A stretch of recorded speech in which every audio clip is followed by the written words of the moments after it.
तो दोस्तों इस वीडियो में मैं आप लोगों के लिए बहुत ही इम्पोर्टेंट न्यूज़ लेकर आया हूँ। अगर आप लोग 12वीं पास कर चुके हैं और आगे हायर एजुकेशन के लिए कॉलेजेस में एडमिशन लेने वाले हैं तो आप लोगों को एक स्कॉलरशिप के बारे में ज़रूर पता होगा, और नहीं पता होगा तो जान लीजिए, जिसका नाम है सेंट्रल सेक्टर स्कॉलरशिप। इसका मतलब ये सेंट्रल गवर्नमेंट की ओर से दिया जाने वाला स्कॉलरशिप है।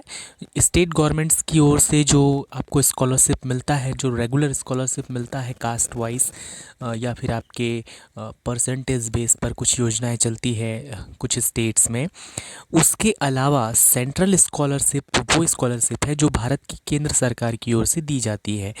तो इस वीडियो में मैं इसी स्कॉलरशिप के बारे में आप लोगों को बताने वाला हूं। तो इससे पहले कि मैं इसके बाकी डिटेल्स पर आऊं, आप लोग इस वीडियो को लाइक कर लीजिए और चैनल को सब्सक्राइब कर लीजिए यदि आपने अब तक नहीं किया है, और वीडियो को अंत तक ज़रूर देखिएगा क्योंकि इसमें बहुत ही ज़रूरी जानकारी मैं आप लोगों को देने वाला हूँ। तो सबसे पहले मैं आप लोगों को बता दूं कि ये जो स्कॉलरशिप है, सेंट्रल सेक्टर स्कॉलरशिप वर्ष 2022 के लिए नवीन एवं नवीनीकरण ऑनलाइन आवेदन करने की अंतिम तिथि दिनांक 31/10/2022 तक निर्धारित की गई है। ये 25 तारीख को ही ये नोटिफिकेशन आया है, आप डेट देख सकते हैं। 25 तारीख को आया है, मतलब रिसेंटली अभी स्टार्ट हुआ है इसके लिए अप्लाई किया जाना। और चाहे आप पहले से इस स्कॉलरशिप का लाभ ले रहे हो तो इसको रिन्यू कर सकते हैं, नवीनीकरण करा सकते हैं, या फिर अगर आप रिसेंटली 12वीं पास हुए हैं तो आप नए स्कॉलरशिप के लिए आप अप्लाई कर सकते हैं। और यदि वो जो आपका एप्लीकेशन है वो सेलेक्ट हो जाता है स्कॉलरशिप के लिए तो आपको ये आगे मिलेगा। तो आइए इस नोटिफिकेशन में क्या जानकारी दी गई है ये मैं आप लोगों को बता देता हूँ।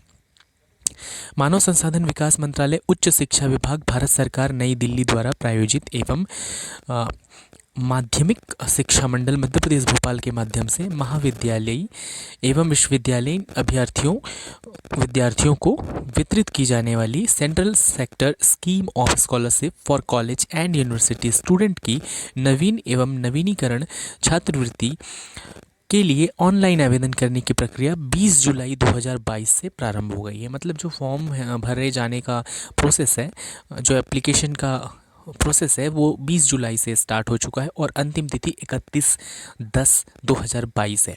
तो 20 जुलाई से 31/10 की बात कर रहा है। इट मीन्स कि 31 अक्टूबर तक का टाइम है, तो काफ़ी लंबा टाइम है इसके लिए। तो आप आराम से इसके बारे में पूरी डिटेल लेकर इसके लिए एप्लीकेशन डाल सकते हो।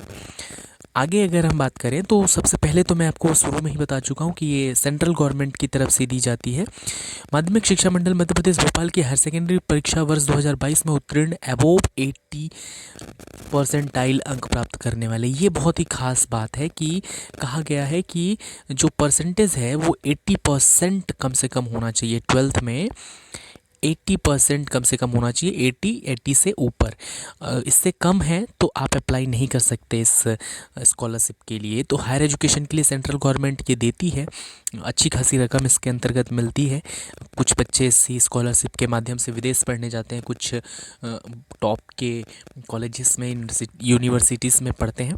तो इसलिए अगर आपने 12वीं में 80% या उससे अधिक प्राप्त किया हुआ है तो आप इसके लिए अप्लाई कर सकते हैं, जिसमें से तो अब अगर आप 80% के हैं तो अंत तक ज़रूर देखिएगा वीडियो को, क्योंकि मैं और भी बेसिक जो जानकारी इसमें दी गई है नोटिफिकेशन में वो मैं आपको बताने वाला हूँ। या फिर अगर आप नए नहीं हैं, पहले से आपको मिलता है तो आप अपना रिन्यू भी करा सकते हैं। छात्रवृत्ति योजना के अनुसार मध्य प्रदेश के लिए प्रतिवर्ष 4,299 विद्यार्थियों को छात्रवृत्ति प्रदान करने हेतु कोटा निर्धारित है। इट मीन्स कि मध्य प्रदेश के 4,299, मतलब कह सकते हैं 4,300 बच्चों को दिया जाएगा, जिसमें से इसमें बताया गया है कि 50% छात्रवृत्ति छात्राओं के लिए और 50% छात्रवृत्ति छात्राओं के लिए होगी, और छात्रों के लिए 50%। मतलब 4,300 जो है उसमें से आधे बच्चे जो हैं वो छात्र होंगे और आधे जो हैं वो छात्राएं होंगी। और ये जो सिलेक्शन है वो मेरिट बेस पर होगा। मतलब ऐसा नहीं है कि आप अगर फॉर्म भरोगे इस स्कॉलरशिप के लिए तो आपको मिल ही जाएगा। ये कंपटीशन एग्ज़ाम की तरह होगा। मतलब कि सबसे ऊपर के लोगों को, जो हायर परसेंटेज परसेंटेज वाले बच्चे होंगे उनको पहले सेलेक्ट किया जाएगा। और जैसे ही ये कोटा 4,299 बच्चों का ख़त्म हो जाएगा, इसमें से 50% लड़कियां होंगी, 50% लड़के होंगे, तो जहाँ पर भी वो ख़त्म हो जाए, चाहे वो 90% पर ख़त्म हो जाए या फिर 95 पर ख़त्म हो जाए या 80 पर ख़त्म हो जाए, जहाँ तक वो संख्या ख़त्म नहीं होगी वहाँ तक बच्चों को मिलेगा। कट ऑफ मार्क्स कह सकते हैं इसके लिए रिलीज़ होगा। तो आपको ये सब कुछ नहीं सोचना है। सिंपली अगर आप 80% या उससे अधिक लिए हुए हैं तो आप इसके लिए फॉर्म ज़रूर भरिए। अगर आपका लक साथ देता है, आपका सिलेक्शन इस स्कॉलरशिप के लिए हो जाता है, तो आपके भाग्य के दरवाजे खुल जाएंगे, आपको ये स्कॉलरशिप मिलना स्टार्ट हो जाएगा, जिसके आप बड़े से बड़े कॉलेज या यूनिवर्सिटी या अच्छे से अच्छे कॉलेजेस में अपने आगे की पढ़ाई कर पाएंगे। तो उम्मीद है आपको ये जानकारी अच्छी लगी होगी। तो ये सेंट्रल गवर्नमेंट के द्वारा स्कॉलरशिप दी जाती है। नेशनल स्कॉलरशिप पोर्टल, कहाँ से ये आप ये अप्लाई कर सकते हैं या इसके डिटेल्स ले सकते हैं, तो नेशनल स्कॉलरशिप पोर्टल पर आप दे सकते हैं। ये है वेबसाइट ऑफिशियल www.scholarship.gov.in पर आप इसकी डिटेल में जानकारी ले सकते हैं और यहीं से आप इसे अप्लाई भी कर सकते हैं। तो उम्मीद है आपको ये अच्छा लगा।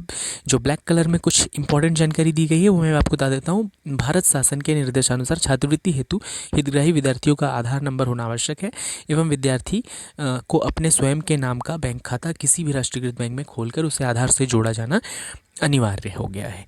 साथ ही स्वयं का मोबाइल नंबर ही आवेदन में अंकित किया जाए। मतलब ये आपके पास आधार होना चाहिए, मोबाइल लिंक होना चाहिए, मोबाइल नंबर आपका खुद का होना चाहिए, साथ ही आपका एक बैंक अकाउंट होना चाहिए जो आपके आधार और मोबाइल नंबर से लिंक्ड हो, तो आप इसके लिए अप्लाई करें। तो उम्मीद है इस स्कॉलरशिप के बारे में आप दूसरों को भी बताएंगे। अगर आपके 80% नहीं आए हैं, आपके किसी रिलेटिव या फ्रेंड के आए हैं, तो उनके साथ इस वीडियो को शेयर करिए। अपने स्टेटस या फेसबुक या अलग अलग माध्यमों से इस वीडियो को शेयर करिए, ताकि जो भी इसके लिए योग्यता रखता है, कम से कम उसका भाग्य तो खुल जाए, उसके लिए तो ये वीडियो काम कर जाए। कई बच्चों को इस स्कॉलरशिप के बारे में पता नहीं होता, उन तक ये जानकारी पहुंच नहीं पाती और वो इसके लिए अप्लाई नहीं कर पाते। तो आपके एक शेयर से शायद उनका भाग्य बदल सकता है। अगर आप खुद इसके लिए एलिजिबल हैं तो आप खुद अप्लाई करिए, नहीं तो दूसरों को इसके बारे में बताइए।